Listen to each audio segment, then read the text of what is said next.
அத்தியாயம் 17. மாண்டவர் மீள்வதுண்டோ? இதுவரைக்கும் சுந்தர சோழர் வேறு யாரோ ஒரு மூன்றாம் மனிதனை பற்றி சொல்வது போல சொல்லிக் கொண்டு வந்தார். இப்போது தம்முடைய வாழ்க்கையில் நடந்த வரலாறாகவே சொல்லத் தொடங்கினார். என் அருமை மகளே, சாதாரணமாக ஒரு தகப்பன் தன் மகளிடம் சொல்லக்கூடாத விஷயத்தை இன்று நான் உனக்கு சொல்லுகிறேன். இதுவரை யாரிடமும் என் மனதை திறந்து சொல்லாத செய்தியை உன்னிடம் சொல்லுகிறேன். இந்த உலகத்திலேயே என் நண்பன் அனிருத்தன் ஒருவனுக்குத்தான் இது தெரியும். அவனுக்கு முழுதும் தெரியாது. ஆனால் உன்னிடம் எல்லாவற்றையும் சொல்லப் போகிறேன். நம்முடைய குடும்பத்தில் யாராவது ஒருவருக்கு தெரிந்திருக்க வேண்டும். உன் தாயாரிடமும் சொல்ல எனக்கு நாய் அழாது. உன் தமையனிடமும் தம்பியிடமும் சொல்ல முடியாது. குந்தவை, உன்னிடம்தான் சொல்ல வேண்டும் என்று சில காலமாகவே எண்ணி இருந்தேன். அதற்கு சந்தர்ப்பம் இன்றைக்கு வாய்த்தது. அதற்கு வேண்டிய தைரியமும் இன்றைக்குத்தான் வந்தது. நீ என் நிலையைக் கண்டு சிரிக்க மாட்டாய். என் மனத்தில் உள்ள புண்ணை ஆற்றுவதற்கு முயல்வாய். என்னுடைய விருப்பம் நிறைவேறவும் உதவி செய்வாய். ஆம், இந்த நம்பிக்கையுடன் உன்னிடம் சொல்லுகிறேன் அம்மா. அந்த தீவிலிருந்து மரக்கலத்தில் ஏறி புறப்பட்டேன். கோடிக்கரை சேர்ந்தேன். என் பாட்டனார் பராந்தக சக்கரவர்த்தி இந்த தஞ்சை அரண்மனையிலே அப்போது தங்கியிருக்கிறார் என்று அறிந்து நேராக இங்கே வந்தேன். நான் தஞ்சை வந்து சேர்ந்தபோது பராந்தக சக்கரவர்த்தி மரணத்தை எதிர்நோக்கி கொண்டிருந்தார். அவர் உள்ளம் நொந்து போயிருந்தது. 40 ஆண்டு காலத்தில் அவர் நிர்மாணித்த மகாராஜ்யம் சின்னாபின்னம் அடைந்து கொண்டிருந்தது. அவருக்கு பிறகு பட்டத்தை அடைய வேண்டியவரான ராஜாதித்தர் தக்கோலப் போரில் மாண்டார். அதே போர்க்களத்தில் படுகாயமடைந்த என் தந்தை அறிஞ்சயர் பிழைப்பாரோ மாட்டாரோ என்ற நிலையில் இருந்தார். கர்ணர தேவனுடைய படைகள் தொண்டை மண்டலத்தை கைப்பற்றி முன்னேறிக் கொண்டு வந்தன. தெற்கே பாண்டியர்கள் தலையெடுத்து வந்தார்கள். இலங்கையில் சோழ சைன்யம் தோல்வியுற்று திரும்பிவிட்டது. பல போர்க்களங்களிலும் சோழ நாட்டு வீராதி வீரர் பலர் உயிர் துறந்து விட்டார்கள். இந்த செய்திகளெல்லாம் ஒருமிக்க வந்து முதிய பிராயத்து பராந்தக சக்கரவர்த்தியின் உள்ளத்தை புண்படுத்தி துயரக் கடலில் ஆழ்த்தி இருந்தார். இந்த நிலையில் என்னை கண்டதும் அவருடைய முகம் மலர்ச்சி அடைந்தது. என் பாட்டனாருக்கு நான் குழந்தையாய் இருந்த நாளிலிருந்து என் பேரில் மிக்க பிரியம். என்னை எங்கேயும் அனுப்பாமல் அரண்மனையில் தம்முடனேயே வெகு காலம் வைத்திருந்தார். பிடிவாதம் பிடித்து அவரிடம் விடைபெற்றுக் கொண்டு நான் ஈழ நாட்டுக்கு போறேன். அங்கிருந்து திரும்பி வந்தவர்களே நான் இல்லை என்று அறிந்தது என் பாட்டனாரின் மனம் உடைந்து போயிருந்தது. நான் இறந்து விட்டதாகவும் தெரியவில்லை. ஆதலால் என்னை தேடி வர கூட்டம் கூட்டமாக ஆட்களை அனுப்பிக் கொண்டிருந்தார். கடைசியில் ஒரு கூட்டம் என்னை கண்டுபிடித்தது. நான் தஞ்சை வந்து சேர்ந்ததும் புண்பட்ட அவர் மனதுக்கு சிறிது சாந்தி ஏற்பட்டது. அவருடைய அந்திய காலத்தில் வீழ்ச்சியடைந்து வந்த சோழ சாம்ராஜ்யம் மறுபடியும் என்னால் மேன்மை அடையும் என்பதாக எப்படியோ அவர் மனத்தில் ஒரு நம்பிக்கை ஏற்பட்டிருந்தது. அந்த நம்பிக்கையை சோதிடர்கள் வளரச் செய்திருந்தார்கள். அதற்கு தகுந்தாற்போல் அவருக்கு புதல்வர்கள் 4 பேர் இருந்தும் அவருடைய அந்திய காலத்தில் பேரன் நான் ஒருவனே இருந்தேன். சக்கரவர்த்தி இறக்கும் தருவாயில் என்னை அருகில் அழைத்து உச்சி முகர்ந்து கண்ணீர் பெருக்கினார். அப்பனே, எனக்கு பிறகு உன் பெரியப்பன் கண்டராதித்தன் சிம்மாசனம் ஏறுவான். அவருக்கு பிறகு இந்த சோழ சாம்ராஜ்யம் உன்னை அடையும். உன்னுடைய காலத்திலேதான் மறுபடி இந்த சோழகுலம் மேன்மையடையப் போகிறது என்று அவர் பலமுறை கூறினார். சோழ நாட்டின் மேன்மையை நிலைநாட்டுவதே என் வாழ்க்கையின் லட்சியமாக இருக்க வேண்டும் என்று சொல்லி அவ்வாறு என்னிடம் வாக்குறுதியும் பெற்றுக் கொண்டார். குந்தவை, என் பாட்டனார் என்னிடம் எவ்வளவு பிரியம் வைத்திருந்தாரோ அவ்வளவு நான் அவரிடம் பக்தி வைத்திருந்தேன். ஆதலின் அவருடைய கட்டளையை சிறமேற்கொண்டு நடப்பதென்று உறுதி கொண்டேன். ஆனாலும் என் உள்ளத்தில் அமைதி இல்லை. கடல் சூழ்ந்த தீவில் கரடிக்கு இரையாகாமல் என்னை காப்பாற்றிய கரையர் குலமகளின் கதி என்ன? சோழ நாட்டு சிம்மாசனத்தில் கீழ்குலத்தில் பிறந்த ஊமை பெண் ஒருத்தி ராணியாக விற்றிருக்க முடியுமா? அரண்மனை வாழ்வு அவளுக்கு தான் சரிப்பட்டு வருமா? நாட்டார் நகரத்தார் என்னை பார்த்து சிரிக்க மாட்டார்களா? இந்த எண்ணங்கள் அடிக்கடி தோன்றி என் மனத்தை சஞ்சலப்படுத்தின. இது மட்டுமன்று, என் பெரிய தகப்பனார் கண்டராதித்தர் சில காலத்திற்கு முன்பு தான் 2வது கல்யாணம் செய்து கொண்டிருந்தார். அவரை மணந்த பாக்கியசாலி மழவரையர் குலமகள் என்பதை நீ அறிவாய். முதல் மனைவிக்கு குழந்தை இல்லை என்றால் 2வது மனைவிக்கும் குழந்தை பிறவாது என்பது என்ன நிச்சயம்? பெரியப்பாவுக்கு ஆண் குழந்தை பிறந்தால் ராஜ்யம் எனக்கு எப்படி வரும்? இதை பற்றி ராஜ்யத்தில் சிலர் அப்போதே பேசிக் கொண்டிருந்தது என் காதில் விழுந்தது.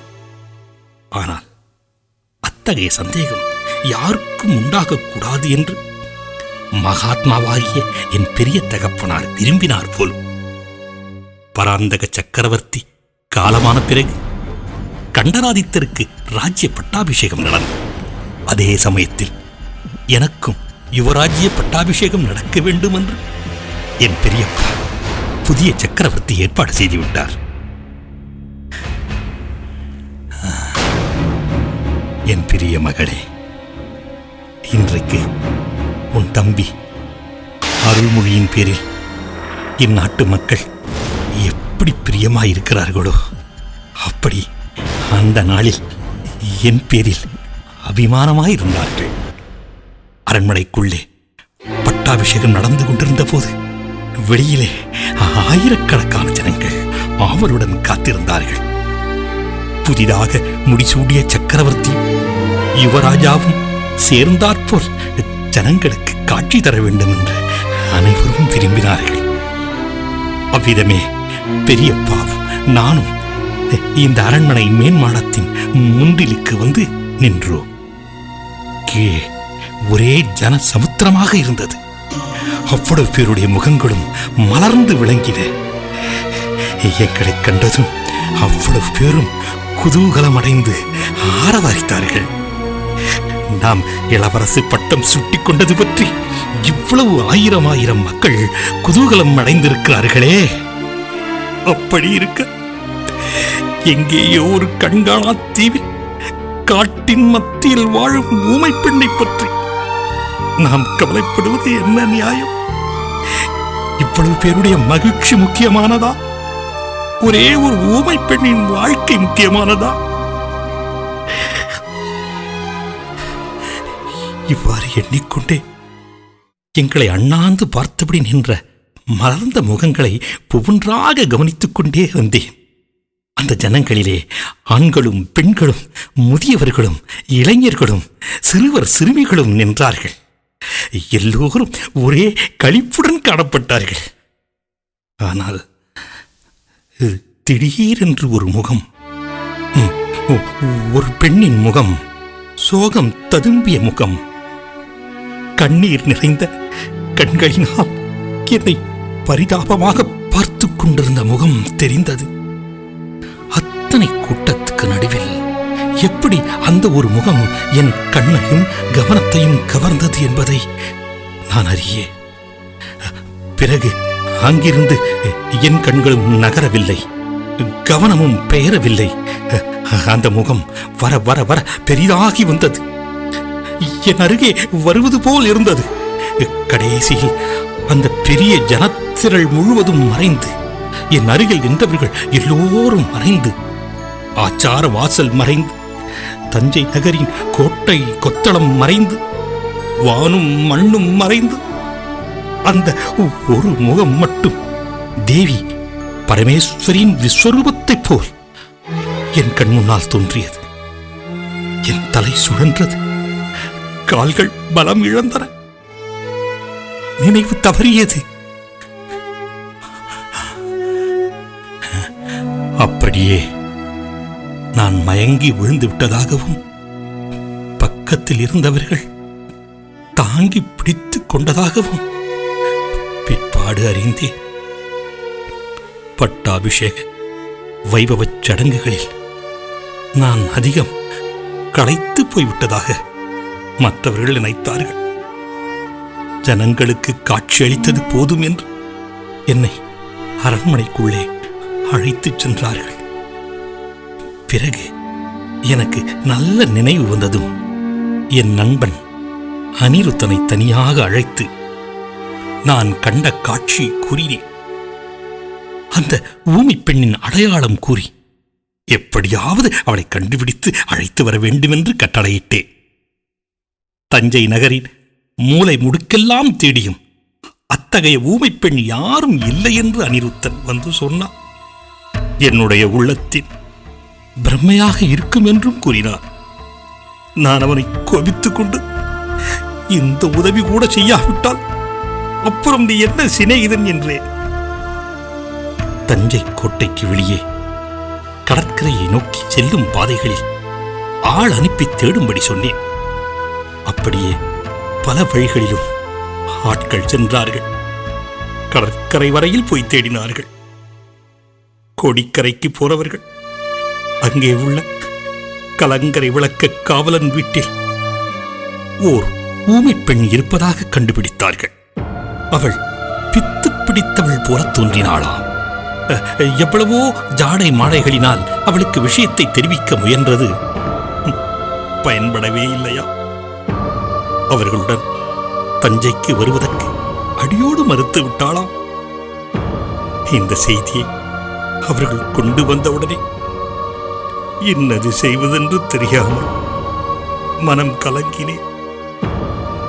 2 நாள் அந்த கலக்கத்திலேயே இருந்தேன். ஆன மட்டும் அவளை மறந்துவிட பார்த்தும் இயலவில்லை. இரவும் பகலும் அதே நினைவாயிருந்தது. இரவில் ஒரு கணம் கூடவும் தூங்க முடியவில்லை. பிறகு அனிருத்தனையும் அழைத்துக் கொண்டு கோடிக்கரைக்கு புறப்பட்டேன். குதிரைகளை எவ்வளவு வேகமாக செலுத்தலாமோ அவ்வளவு வேகமாக செலுத்திக் கொண்டு போனேன். போகும்போது என் மனக்கலக்கம் இன்னும் அதிகமாயிற்று. அந்த ஊமை பெண்ணை அங்கே கண்டுபிடித்தால் அப்புறம் அவளை என்ன செய்வதென்று எண்ணிய போது மனம் குழம்பியது. தஞ்சைக்கோ பழையாறைக்கோ அழைத்து போய் இவள் என் ராணி என்று சொல்லுவதா? அவ்வாறு நினைத்த போது என் உள்ளமும் உடலும் குன்றி போய்விட்டன. என் செல்வகுமாரி அந்த நாளில் நான் மேனி அழகில் நிகரற்றவன் என்று வேண்டாத பிரபலம் ஒன்று எனக்கு ஏற்பட்டிருந்தது. அதை ஒரு புகழாகவே நான் நினைக்கவில்லை. ஆயினும் மற்றவர்கள் அதை பற்றி ஓயாது பேசினார்கள். என் பாட்டனாரின் பெயராகிய பராந்தகன் என்னும் பெயரை எனக்கு வைத்திருந்தும் அது அடியோடு மறையும்படி செய்து சுந்தர சோழன் என்ற பெயரை பிரபலப்படுத்திவிட்டார்கள். அப்படி அனைவராலும் புகழப்பட்ட நான் நாகரிகம் என்னதென்று தெரியாது ஓர் ஊமை பெண்ணை எப்படி அரண்மனைக்கு அழைத்துப் போவேன்? இல்லை என்றால் அவளை என்ன செய்வது? இப்படி பலவாறு எண்ணி குழம்பிய மனத்துடன் கோடிக்கரை சேர்ந்தேன். அந்த மகாராஜி எனக்கு கஷ்டம் எதுவும் இல்லாமல் செய்துவிட்டாள். அங்கே நான் அறிந்த செய்தி என்னை அப்படியே ஸ்தம்பித்து போகும்படி செய்துவிட்டது. நாங்கள் அனுப்பிய ஆட்கள் திரும்பிச் சென்ற மறுநாள் அந்த பெண் கலங்கரை விளக்கின் உச்சியில் ஏறினாளாம். அன்று அமாவாசை. காற்று பலமாக அடித்திருக்கிறது. கடல் பொங்கி கொந்தளித்து வந்து கலங்கரை விளக்கை சூழ்ந்து கொண்டது. அந்த பெண் சிறிது நேரம் கொந்தளித்த அலைகடலை பார்த்து கொண்டே நின்றாளாம். அப்படி அவள் அடிக்கடி நிற்பது வழக்கமாதலால் யாரும் அதை பொருட்படுத்தவில்லையா. திடீரென்று வீல் என ஒரு சத்தம் அலைக்கடலின் முழக்கத்தையும் மீறிக்கொண்டு கேட்டதா. பிறகு பிறகு அவளை காணோம். பெண் உருவம் ஒன்று விளக்கின் உச்சியிலிருந்து கடலில் தலைகீழாக விழுந்ததை இரண்டொருவர் பார்த்தார்களாம். படகுகளை கொண்டு வந்து ஆன மட்டும் தேடி பார்த்து பயன்படவில்லை. கொந்தளித்து பொங்கிய கடல் அந்த பெண்ணை விழுங்கிவிட்டது என்றே தீர்மானிக்க வேண்டியிருந்ததா. குந்தவை இந்த செய்தியை கேட்டது என் நெஞ்சில் ஈட்டினால் குத்துவது போன்ற வலியும் வேதனையும் உண்டாக்கி, ஆனால் சற்று நேரத்துக்கெல்லாம் ஒருவித அமைதியும் உண்டாயிற்று. அவளை என்ன செய்வது என்ற கேள்வி இனி இல்லை. அதை பற்றி யோசித்து மனத்தை குழப்பிக் கொள்ள வேண்டியதும் இல்லை. துன்பமும் அமைதியும் கலந்த இந்த விசித்திர வேதனையுடன் தஞ்சைக்கு திரும்பினேன். ராஜ்ய காரியங்களில் மனத்தை செலுத்தினேன். போர்க்களங்களுக்கு சென்றேன். உன் தாயை மணந்து கொண்டேன். வீர புதல்வர்களை பெற்றேன். குந்தவை, உன்னை என் மகளாக அடையும் பாக்கியத்தையும் பெற்றேன். ஆனாலும் மகளே, செத்துப்போன அந்த பாவியை என்னால் அடியோடு மறக்க முடியவில்லை. சில சமயம் என் கனவிலே அந்த பயங்கர காட்சி, நான் கண்ணால் பாராத அந்த காட்சி தோன்றி என்னை வருத்திக் கொண்டிருந்தது. கலங்கரை விளக்கின் உச்சியிலிருந்து ஒரு பெண் உருவம் தலைகீழாக பாய்ந்து அலை கடலில் விழும் காட்சி என் கனவிலும் கற்பனையிலும் தோன்றிக் கொண்டிருந்தது. கனவில் அந்த பயங்கர காட்சியை காணும் போதெல்லாம் நான் அலறி புடைத்துக் கொண்டு எழுந்திருப்பேன். பக்கத்தில் படுத்திருப்பவர்கள் என்ன என்ன என்று கேட்பார்கள். உன் தாயா எத்தனையோ தடவை கேட்டதுண்டு, ஆனால் நான் உண்மையை கூறியதில்லை, ஒன்றுமில்லை என்று சில சமயம் சொல்வேன். அல்லது போர்க்கள பயங்கரங்களை கற்பனை செய்து கூறுவேன். நாளடை காலதேவனின் கருணையினால் அந்த பயங்கர காட்சி என் மனத்தை விட்டு அகன்றது. அகன்று விட்டதாகத்தான் சமீப காலம் வரையில் நினைத்துக் கொண்டிருந்தேன். ஆனால் உயிரோடு இருப்பவர்களை காட்டிலும் செத்து போனவர்கள் அதிக கொடுமைக்காரர்கள் என்று தோன்றுகிறது. மகளே, ஊமைச்சியின் ஆவி என்னை விட்டுவிடவில்லை. சில காலமாக அது மீண்டும் தோன்றி என்னை வதைக்க ஆரம்பித்திருக்கிறது. என் மகளே, மாண்டவர்கள் மீண்டு வருவார்கள் என்று நீ நம்புகிறாயா?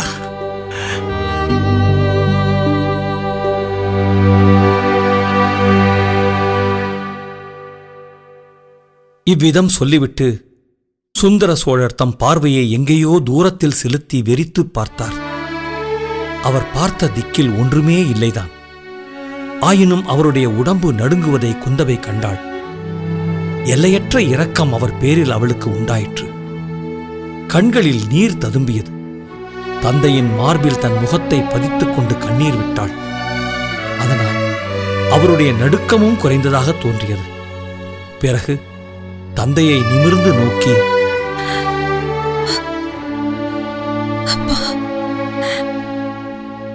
பயங்கரமான வேதனையை பல வருஷ காலம் தாங்கள் மனதிலேயே வைத்துக் கொண்டு கஷ்டப்பட்டிருக்கிறீர்கள். அதனாலே தான் தங்கள் உடம்பும் சீர்குலைத்து விட்டது. இப்போது என்னிடம் சொல்லிவிட்டீர்கள் அல்லவா? இனிமேல் தங்கள் உடம்பு சரியாக போய்விடும் அப்பா, கவலைப்படாதீர்கள்.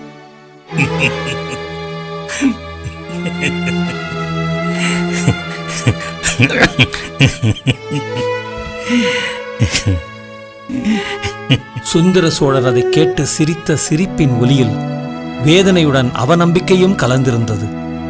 அவர் மேலும் கூறினார், குந்தவை, நீ நம்பவில்லை.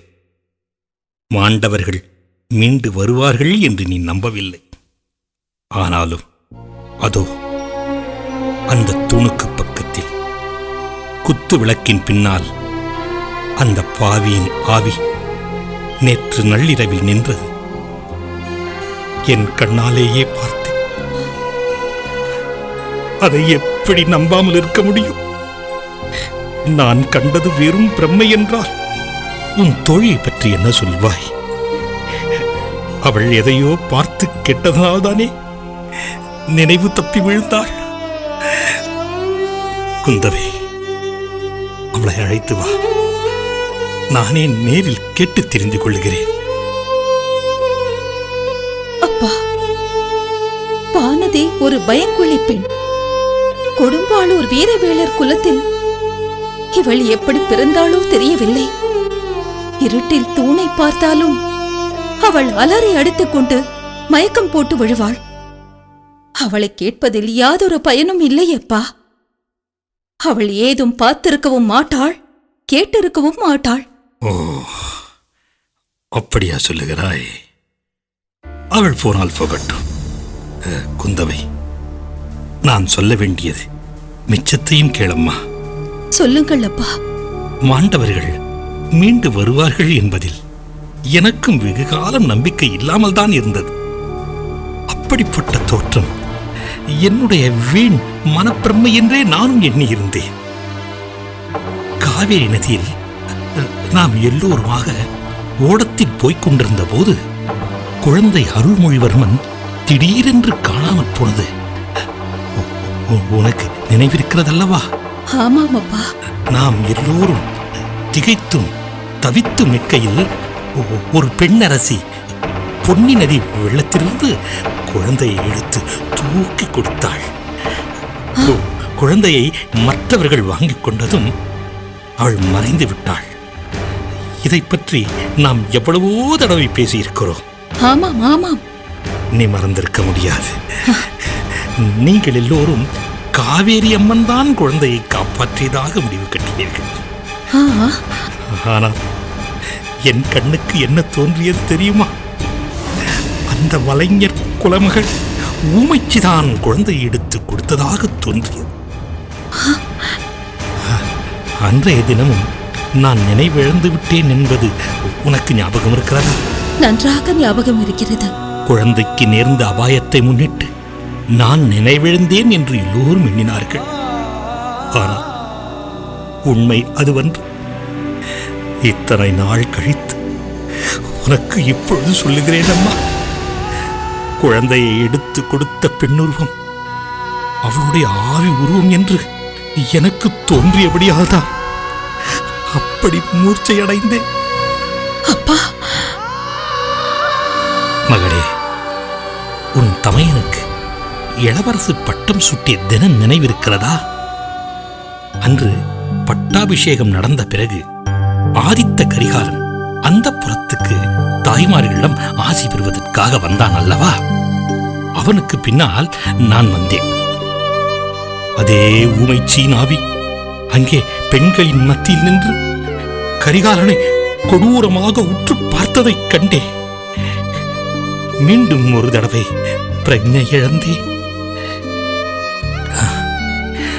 பிறகு யோசித்த போது அந்த சம்பவத்தை குறித்து எனக்கு சந்தேகம் உண்டாயிற்று.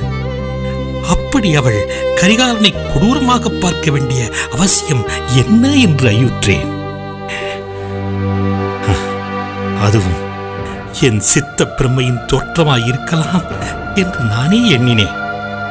ஆனால் மகளே, இந்த தடவை தஞ்சைக்கு வந்த பிறகு அந்த சந்தேகமெல்லாம் தீர்ந்துவிட்டது. ஒரு காலத்தில் அவள் உயிரோடு இருந்த காலத்தில் அவள் முகத்தை பார்த்து அவள் மனத்தில் உள்ளதை தெரிந்து கொள்வேன்.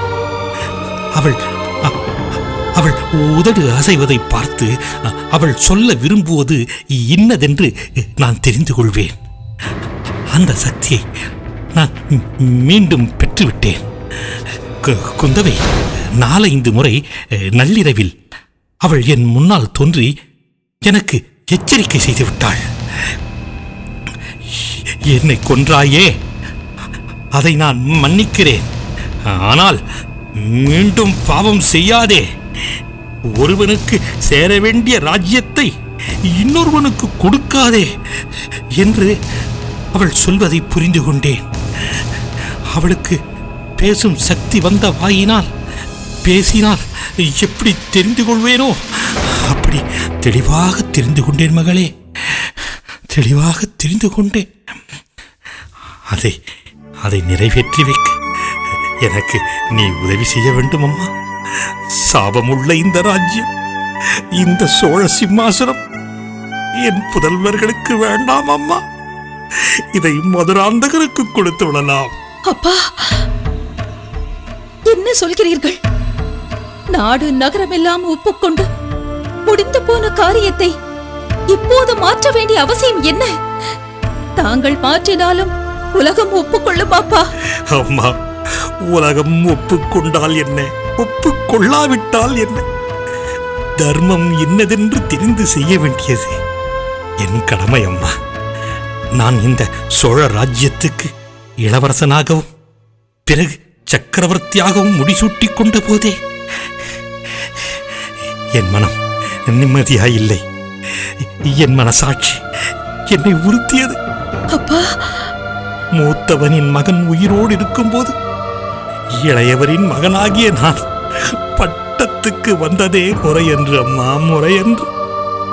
அந்த பாவத்தின் பலனை இன்று நான் அனுபவிக்கிறேன். என் புதல்வர்களும் அத்தகைய பாவத்துக்கு ஏன் உள்ளாக வேண்டும்? ஆதித்தனுக்கும் இந்த ராஜ்யம் வேண்டாம், அருள்மொழிக்கும் வேண்டாம், இந்த ராஜ்யத்துடன் வரும் சாபமும் வேண்டாம். நான் உயிரோடு இருக்கும் போதே மதுராந்தகனுக்கு பட்டம் கட்டிவிட வேண்டும். அதன் பிறகு ஆதித்தன் காஞ்சியில் கட்டியிருக்கும் பொன்மாளிகையில் சென்று நான் மன நிம்மதியோடு வசிப்பேன்.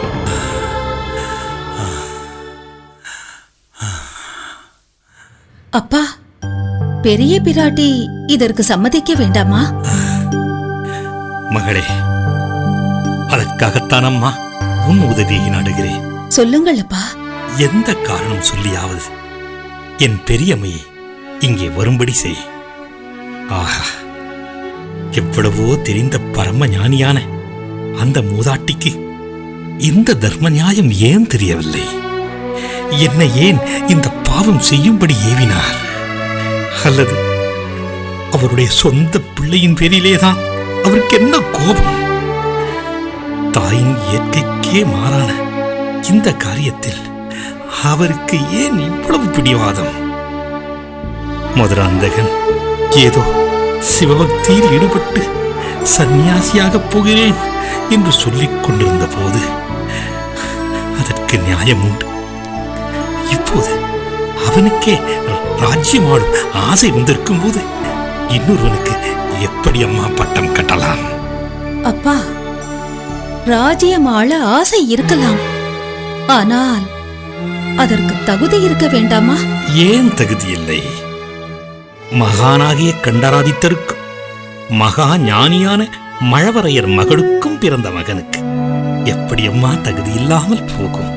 தகுதி இருக்கட்டும் அப்பா. ராஜ்யத்தின் குடிகள் அதற்கு ஒப்புக்கொள்ள வேண்டாமா? குடிகளுடைய அபிப்பிராயத்தை கேட்பதாயிருந்தால் அவர்கள் உன் தம்பிக்கு உடனே பட்டம் கட்டிவிட வேண்டும் என்பார்கள். அது நியாயமா? அருள்மொழிதான் அதை ஒப்புக்கொள்வானா? இதெல்லாம் வீண் யோசனை மகளே. எப்படியாவது உன் பெரிய பாட்டி இங்கே சீக்கிரம் வரும்படி செய். நான் யமனோடு போராடி கொண்டிருக்கிறேன் என்று எழுதி அனுப்பு. என்னை உயிரோடு பார்க்க வேண்டுமானால் உடனே புறப்பட்டு வர வேண்டும் என்று சொல்லி அனுப்பம்மா. அது ஒன்றும் அவசியம் இல்லையப்பா. தஞ்சை தளிக்குளத்தார் கோயிலுக்கு திருப்பணி செய்ய வேண்டும் என்ற விருப்பம் பெரிய பிராட்டிக்கு இருக்கிறது. அதை குறிப்பிட்டு இச்சமயம் வரும்படி எழுதி அனுப்புகிறேன். அதுவரை தாங்கள் அலட்டிக்கொள்ளாமல் பொறுமையாக இருங்களப்பா. இவ்விதம் கூறி தந்தையிடம் விடைபெற்றுக் கொண்டு குந்தவை தன் இருப்பிடத்துக்கு சென்றாள். வழியில் அன்னை வானமாதேவியை சந்தித்தாள். அம்மா, இனிமேல் என் தந்தையை ஒரு கண நேரம் கூட விட்டு பிரியாதீர்கள். மற்றவர்கள் போய் செய்ய வேண்டிய பூஜைகளை செய்யட்டும். குந்தவையின் உள்ளத்தில் சில காலமாக ஏற்பட்டிருந்த ஐயங்கள் இப்போது கொஞ்சம் தெளிவு பெறத் தொடங்கியிருந்தன. கண் இருட்டாக இருந்த இடங்களில் கொஞ்சம் வெளிச்சம் தெரிய ஆரம்பித்தது. தன் தந்தைக்கும் சகோதரர்களுக்கும் விரோதமாக ஏதோ ஒரு பயங்கரமான மந்திர தந்திர சூழ்ச்சி நடைபெற்று வருகிறது என்பதை அவள் அறிவு நன்கு உணர்த்தியது. ஆனால் அது எத்தகைய சூழ்ச்சி, எப்படியெல்லாம் இயங்குகிறது என்பதை முழுவதும் அவளால் அறிந்து கொள்ள முடியவில்லை. சோழ மகாராஜ்யத்துக்கும் அந்த ராஜ்யத்துக்கு தன் சகோதரர்கள் பெற்றுள்ள உரிமைக்கும் பேரபாயம் ஏற்பட்டிருக்கிறது என்பதை அவள் உணர்ந்தாள். அந்த அபாயத்திலிருந்து அவர்களை பாதுகாக்கும் பொறுப்பு பெண்பாலாகிய தன் மீது சுமந்திருக்கிறதாகவும் நம்பினாள்.